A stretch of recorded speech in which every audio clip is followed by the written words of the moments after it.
So, welcome to another edition of the Believers Breed podcast, where we aim to really allow people to embrace self-awareness, self-confidence, and self-worth. We have a very special guest, a guy I've known for a really long time here with us today. I'm really excited about this conversation and where it's going to go. Hopefully it doesn't bring out any tears, but we have none other than the man himself, Aaron McGee. I appreciate that. Yes, sir. Appreciate yes, you sir. having me, JP. So for those that don't know you, man, just tell us a little bit about yourself. Yeah, man, I used to start this spiel off by saying, I'm from Nashville, Tennessee, by way of Jackson, Mississippi. A lot of folks don't know that, but I've been in Nashville for about 20 years now, and I think what most people know about me is this whole idea of kind of like being engaged and entrenched in the community. And so that really came about post-graduation from TSU, where you and I met, and really just came about with my career, like working in the YMCA, that really allowed me to like really get involved in the Nashville community. And I think that that's something that that has kind of marked my identity. Like, folks know that Aaron is engaged with families and with community. And so from a broad perspective, I think that's who people know me as. But I am I'm a son, I'm a brother, I'm an uncle, I'm a dad, I'm a husband, I'm a skater, and you would know this if you watch my any of my Instagram stories. But man, I try to just continue to be Aaron at my fullest, and so whatever that is, that's how I'm showing up that particular day. Okay. So I know for a lot of people, that service aspect is kind of forced. Mm-hmm.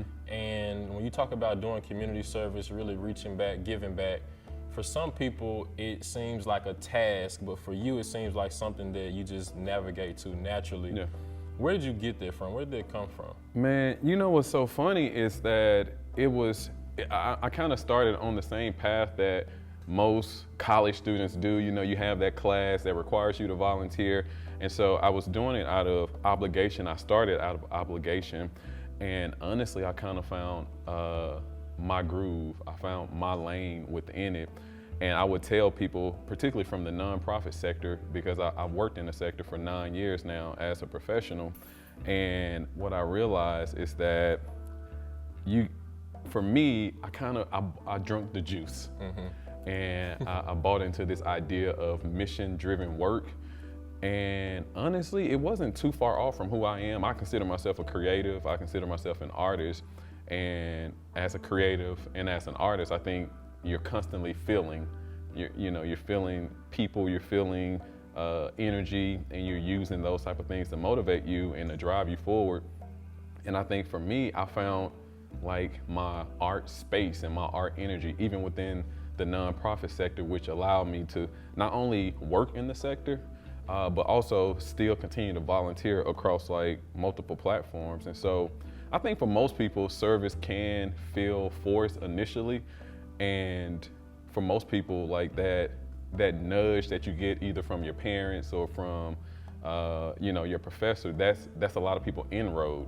But I've witnessed over like a period of time that once they get in, like, you're working with real people, and so you're gonna have real connections, feelings, energy. So those type of things develop, and so I don't think I'm special in that regard. I think when I started doing it, I remained present, I stayed engaged, and I, as they say, I leaned into it. Mm-hmm. And so almost 10 years later, I'm still really leaning into it and doing that type of work.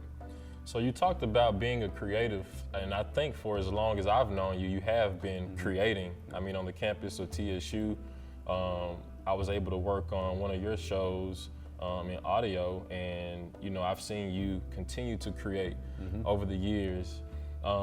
Here, I'm not sure exactly how long ago, but you started a podcast entitled Fatherhood is Dope. Yeah, man. And I'm a little jealous that you beat me to the idea, because I think it's so cool. Just the name itself is cool. Yeah. But the idea behind it, for me, and seeing the interviews that you've been able to have on your podcast, I think it's cool what you're doing. Yeah. Can you tell us about the journey of Fatherhood is Dope? Yeah, I can do that. I know we're in studio now, and I actually have my daughter here with You us. do? Yeah, so I know for your audience, you all may actually hear. So I do want to acknowledge that because it's fatherhood like 24/7, right? So hey, baby, yes. No, stay right there. We're almost done. Okay. All right. And honestly, that's my inspiration, right? I talked about a second ago just being a creative, being an artist, and like the feelings and just energy. And honestly, I never imagined, I never thought about what it would be like to become a father. Then I become a father, and all of these new thoughts started to rush my mind. And I feel like I've always had a passion for people. A lot of the things that I've created has been about putting the stories and the voices of people, like amplifying those voices. And naturally, when I became a father, I'm still, and this is a good point that I want to make here. When you become a father, when you become a husband, like life doesn't stop, your creativity doesn't stop. You are still your full self, within addition to this new identity or role, i.e., husband or father, or fill in the blank. And so for me, I became a father. I'm still a creative. I'm still an artist. And so I was like, something, I want to express myself in the medium in which I've known how to do it for such a long time now. And that's in this area of mass communication. And it really kind of just came to me about, I knew I did not want to do like a show per se, not right now. I wanted something that I can have like hot repetition and kind of just do it in an unorthodox type way. And for me, I got to doing some reading and researching and realizing that podcasting was a venue, was an avenue that I could actually control, and that I could talk to like the everyday dad.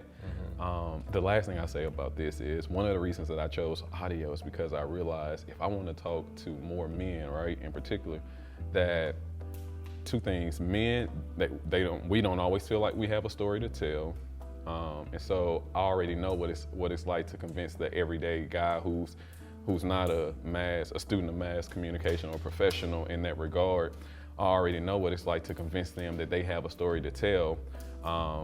And then the second part is that everybody is not comfortable being on camera. But I said, something, you put a microphone in front of them long enough, they'll forget about it, and they'll just continue to just flow. And it's something that I'm proud of. I'm most proud that the men who I have talked to, that they've trusted me to have the conversation, vulnerable conversations around both fatherhood and manhood. That's good. I think it's interesting that you chose fatherhood because fatherhood looks different for so many people. Yeah. The word father brings about so many different emotions for different people. What have you been able to find in your conversations with fathers, exactly how that looks to them? What does fatherhood look like to them? And then what type of feedback are you getting from people that may not really know their father or may not have the best relationship with their father? Yeah, that's good. That's very interesting. Everybody has brought a completely different perspective to the conversation.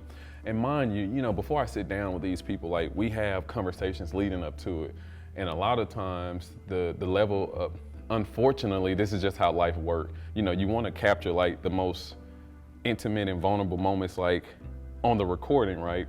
But a lot of times that intimacy happens in the conversations leading up to it because they're processing out loud and they're doing some self-discovery. I'm like, oh yeah, I do have a story and about this and that and my dad this and me and my son and me and my daughter that. So that's pretty like unique within itself. And so I do think that we've been able to capture some great conversations on the podcast, but sometimes, man, I've learned more in the preliminary conversations leading up to it. And the unique thing that I've realized is that in my conversations with these men in particular is that they all like really deeply care, like deeply, sincerely care. And the larger majority of them, a majority, that's like larger majority, it means the same, right? But the majority of them have been relieved to to have an outlet to speak about what, their perspective on fatherhood, like to just express themselves. And that's the thing that's been like really special for me. And when I sit there and I have the conversations, whether it's on the phone, whether it's face to face, or whether it's actually doing the podcast recording, a lot of times I'm just in awe because I see how they have let themselves go or let their hair down, figuratively speaking, to just be present in that moment and to give their best expression around the stance of like fatherhood. You asked me another part. You asked me about either the feedback that you've gotten. Oh yeah.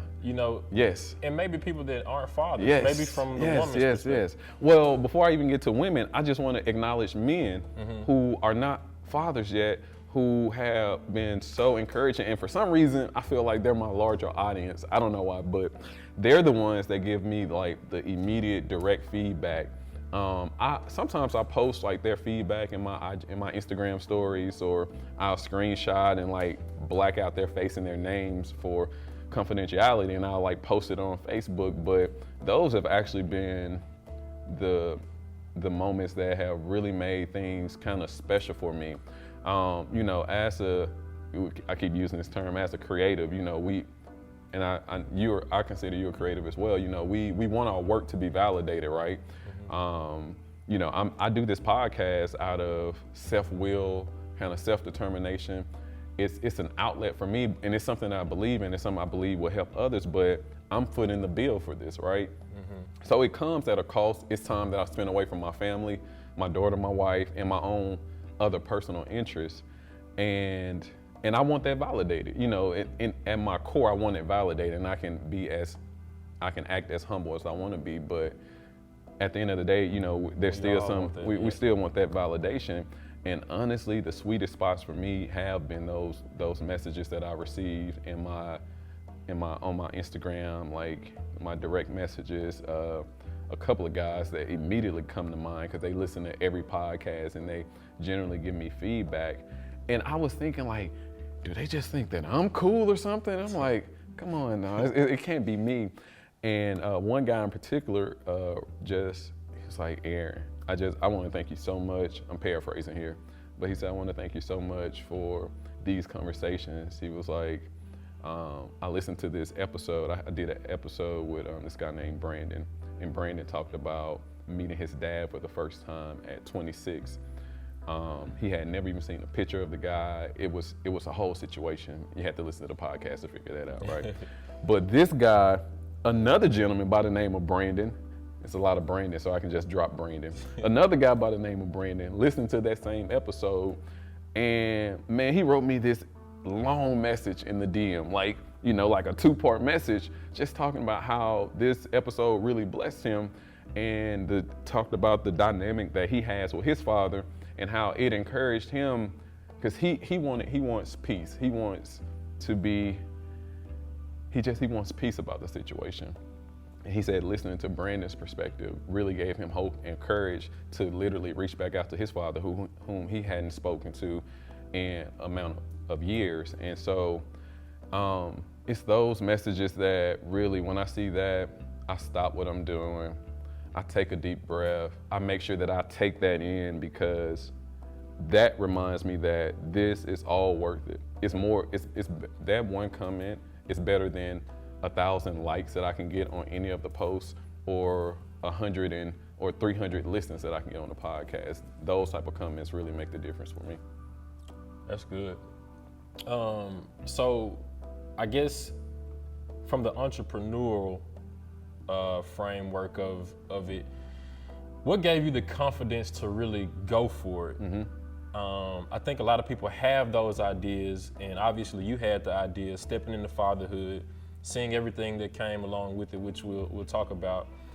But what made you say, you know what, I'm going to jump out and I'm going to follow my creative side and allow people to have that story, opposed to just sitting back and saying, I got a good idea, but I'm not so sure about the production, or I'm not so sure if I can be consistent with this. made you say, I'm just gonna go for it? Yeah, a couple of things come to mind. First of all, I'm thankful for my support system. Like, my wife supports me, supported the idea. She thought it was an amazing idea, and she knows me. She understands my heart. She was like, "You need to go and do this. I don't care what it's going to take. Like, move forward, do something, right?" So I think support system is relevant, but my daughter is like still talking to us while we're trying to do this. Hold on 1 second. Okay. All right, good job. She's doing a good job for the most part, but she's making a little noise, so y'all excuse all that. But outside of my wife, and I know like all creatives, people with ideas, everybody's not in a relationship, so just moving aside from like the support system, honestly, man, you know what it's like to have an idea, and I think you posted something a while back, and we kind of went back and forth in the messages about something that you put on your story about an idea, but just like I do, what it's like to have an idea and let every other idea that comes to mind hold you up from executing that. Mm-hmm. And personally, I've had, and this is the part that I love to talk about failure, I've had so many of my ideas either die on the idea table, die in the edit room, die in post-production, die along the way. And so I know what that failure feels like already, right? And so for me, and this Fatherhood is Dope podcast, movement, platform, whatever, one, I saw a clear course of action to actually like get it done. And I was talking to my brother about this, and I just told him, I was like, my younger brother, Larry, I said, something, I am going to make a personal commitment to execution over perfection. And I think as creatives, a lot of times we get hung up on it being perfect. And like, I know it firsthand. I want my best self represented at all times, especially from a production perspective. You want the highest version of yourself put out there. But a few things I learned around acting is it's like, what comes from the heart goes to the heart, right? And that can be all deep and philosophical, but I can bring it back up to the surface level and just say, when you look at like people on Instagram in particular who have like the most following, it's generally people who are like just expressing their truest form of themselves, whether they're acting a fool or saying something like really deep and that is thought-provoking, right? Mm-hmm. And I decided that if I move forward with this platform, that I want to move forward with my authentic self. I want to do something that I can control all of the elements. If you listen to my podcast, it's not an overly produced podcast at all. Mm-hmm. It is press record, have an intentional conversation, press stop, save the file, Sunday comes around, upload the file. You know what I mean? And it's like, that's that. And honestly, the last thing I'll say to this, and I think somebody, a mutual friend of ours, who is in the room right now, I remember telling him about this idea, and we were going back and forth about this whole Steve Jobs and the whole Apple iPhone, and all those Apple fanatics, you'll know the exact number, but we was talking about how many iPhones were produced before or created before we ever touched that original iPhone back in the early 2000s, right? Mm-hmm. And so for me and for any other creative that's listening to this conversation, I think you have to put out a version. And so honestly, what you're seeing and what I'm experiencing and witnessing around this Fatherhood is Dope platform, and I'll say it for your platform as well. This is just a version of it. Mm-hmm. And for any creative, like I would say, be comfortable and confident about putting out the first version of what it is that you want to do, understanding that it will evolve. Yep. If you stay at it, it should look different in another 2 to 3 to 5 to 10 years. And that's what I'm believing for Fatherhood is Dope. I'm doing it like this now, but I have a vision of it being like a high quality produced podcast. Mm-hmm. But if I wait on that, then you'll never get there. Then Journey will be, she'll be going to 5th grade. Yeah. And I'm like, man, I had this idea back in 2017 that really died in 2017 because I should have pulled the trigger then. I missed the moment, I missed the energy, I missed the wave, and now I'm on it. And so I'm not after perfection, I'm after execution. That's good. Execution over perfection. Yeah, every time. Really good. That's really good. One thing that you mentioned in that is that you failed. You have failures. Lots of times. Yeah, and so a lot of people see that you're doing the podcast now. You got some really cool guests. You're consistent. The brand is, starting to evolve. But what about the failures? How did you get up from the failures? Because a lot of people, whether creatives or not, anything in life, once we, stumble and fall, it's hard for a lot of people to get back up and keep moving and go to the next thing. Yeah, man, that's interesting. I think I'm so glad that you asked this question, because it's just giving me an opportunity to just express my truest heart on the matter. And man, I take so much pride sometimes in the failure, because for me, a lot of times that's where the greatest lesson comes from. I mean, I have literally failed in relationships, in friendships, I failed financially, I failed in school, I failed in life, I failed on the job. And so, but from each one of those failures, it's like working out for me, and I post my videos, right? The other day I was trying to bench 225 and I was struggling, and I posted it. I saw it. Right?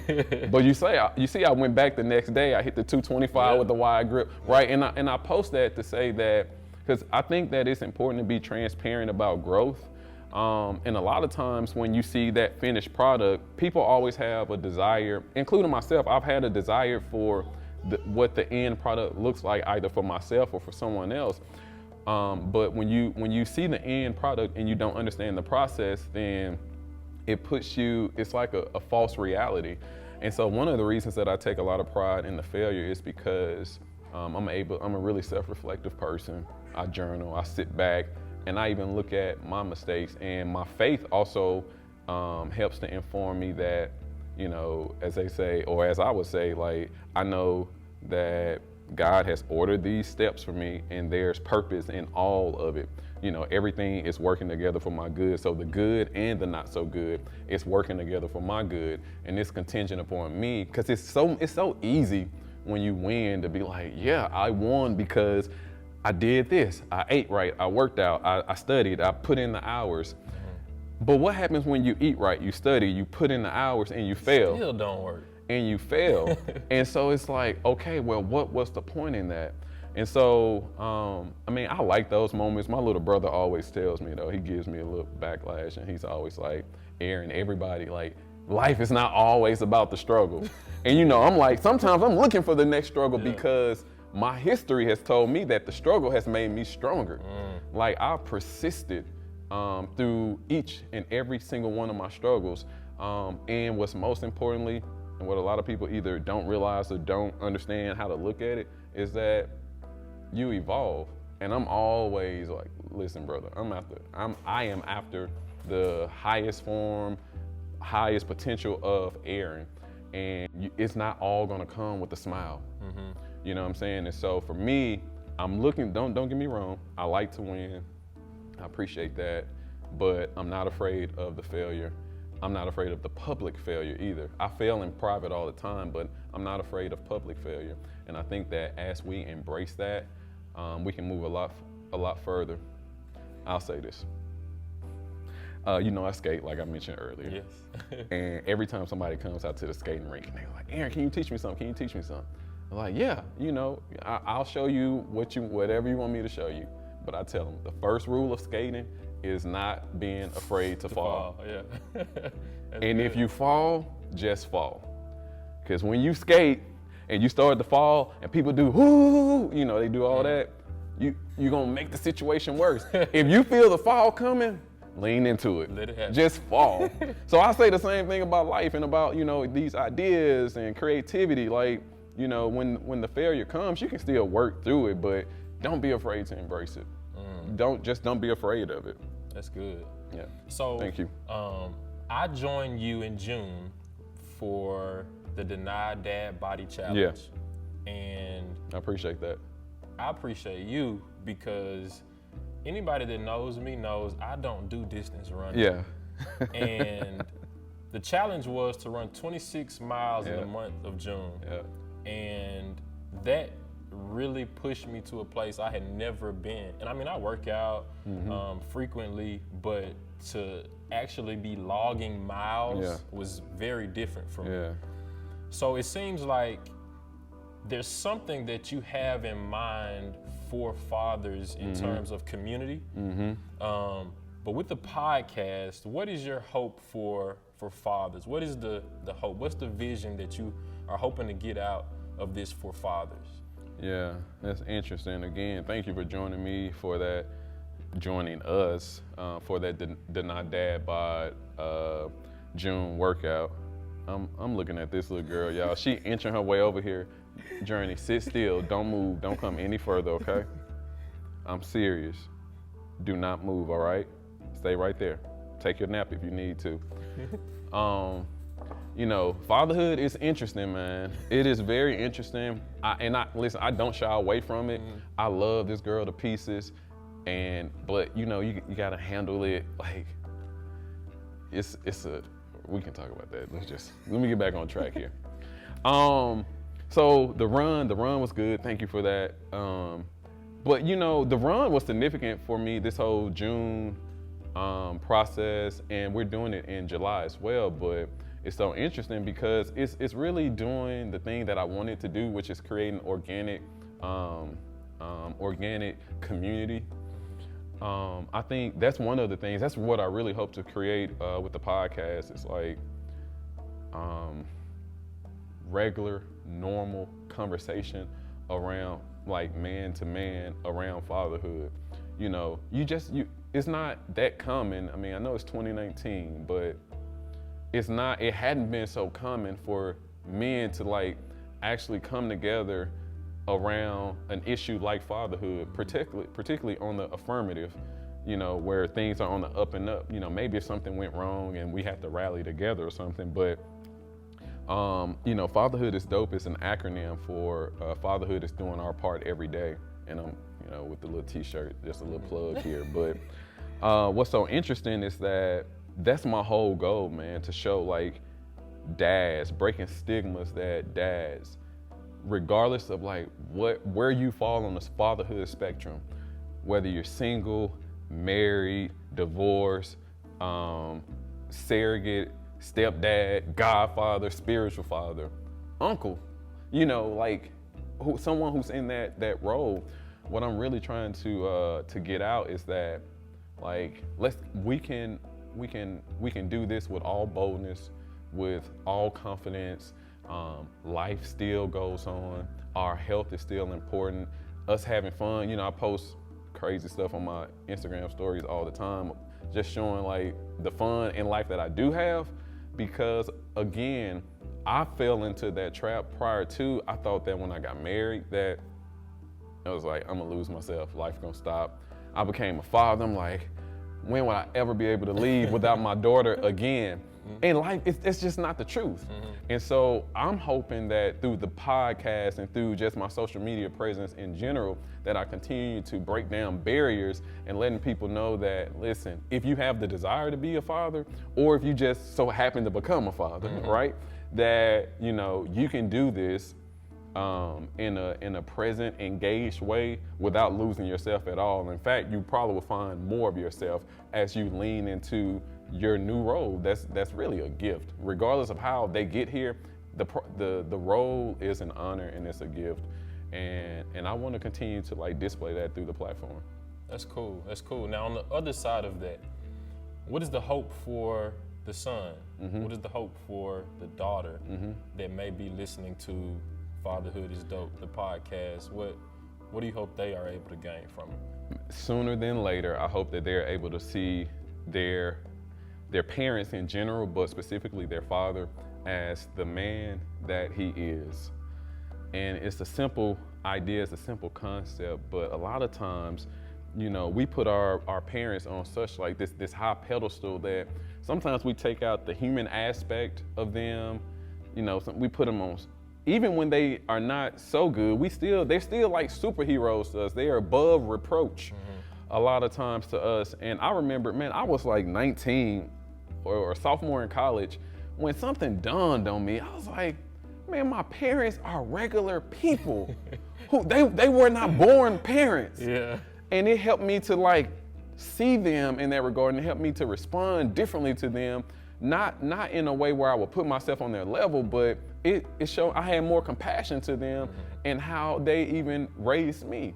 And so as it relates to fathers, I think that it's important for the son and for the daughter to understand like the dynamic, like understand who their dad is as a father. But also I think that with men showing up to the platform and giving their most vulnerable voices, it also allows the son, the daughter who's listening to this to see who their father is as the man, you know, fill in the blank, as just James, or just as Tony, or just as Ron. Yeah. And for situations that hadn't been so good, you know, because everything doesn't have the silver lining in it, I think that hopefully it gives the son and the daughter opportunity to hear an explanation that some of them may not have heard.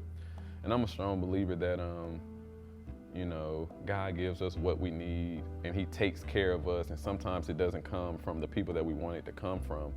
And so when you say son and daughter, I don't necessarily hear son and daughter just in regard of the fruit of your loins, like your biological daughter, your biological son. I hear you as a young father can be on the podcast talking about your love for your daughter or your love for your son, and you can have a 45-year-old woman on there who is being healed based on your experience and how you're treating your daughter. And in fact, somebody texted me, a dear friend of mine texted me the other day, and I posted a video of Journey and I cooking or making a salad or something. And pouring too much dressing. Oh my goodness, bro. You can, like her uncle said, you can never trust those little baby hands. I was like, bro, never. But my friend, she sent me this message, and I'm gonna paraphrase here, but she just said, as a fatherless daughter, your videos, they do my heart so much justice. You know, I really appreciate and enjoy seeing you being the father that you are to your daughter. And so I just to contextualize that, man, I hope that there's healing for those who did not have the opportunity to grow up with their dad in their lives for whatever reason. That's cool. So I like to do this thing, man. I blow up a balloon. Oh boy. And then on the balloon, I want you to write what you believe prevents people from really moving on their vision, their hope, their goal, their dreams. And we're gonna pop that balloon, and we're gonna take the air out of that thing. All Okay, right. so I'm gonna let you think on this as I blow it up. You showing out, Journey. It's a balloon. Okay. She gonna make her way on your show. I'm just telling you, like, that's her MO.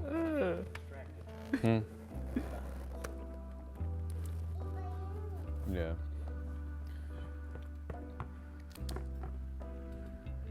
What prevents people from moving on their dream? Have a seat.